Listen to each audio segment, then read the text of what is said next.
আসসালামু আলাইকুম। টেকনিক্যাল আইডিয়াসে সবাইকে স্বাগতম। আজকে আমরা দেখব যে আমরা যে এলইডি স্ট্রিপ লাইট ইউজ করি, ম্যাক্সিমাম সময় এই লাইটটা কেটে যায়, পাওয়ার সাপ্লাই হিট হয়ে যায়, কিংবা লাইটটা বেশি দিন টেকসই হয় না। এটার কারণটা কি? এটার মেইন কারণ হচ্ছে আমাদের পাওয়ার সাপ্লাই সিলেকশন। তো আমরা এলইডি স্ট্রিপ লাইটটা বেসিক্যালি কত ওয়াটের হয় এবং হচ্ছে কী ধরনের পাওয়ার সাপ্লাই আমরা ইউজ করব, সেটা আজকে আমি দেখাবো।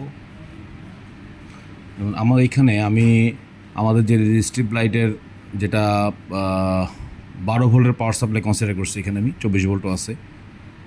তো আমরা যদি এলইডি স্ট্রিপ লাইট ফিটে নেই, তাহলে ফিটে সেটা আসবে 3.52 ওয়াট পার ফিট, অথবা যদি মিটারে করি 11.54 ওয়াট পার মিটার। 3.54 পার ফিটে কারেন্ট আসবে 4810 মিলি অ্যাম্পস এবং পার মিটারে আসবে 4.81 অ্যাম্পস। আমরা একটা এক্সাম্পলে দেখি যে 10 মিটার একটা লেন্থের এলইডি স্ট্রিপ লাইট, সেটা পাওয়ার সাপ্লাই কত ওয়াটের হবে।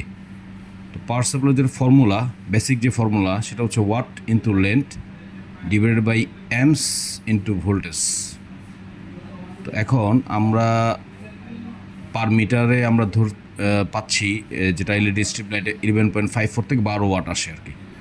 এর 10 মিটার লেন্থ, তার এই 1 মিটার লেন্থের কারেন্ট হচ্ছে 4.81 অ্যাম্পস ইন্টু আমরা 12 ভোল্টটাকে কনসিডার করছি।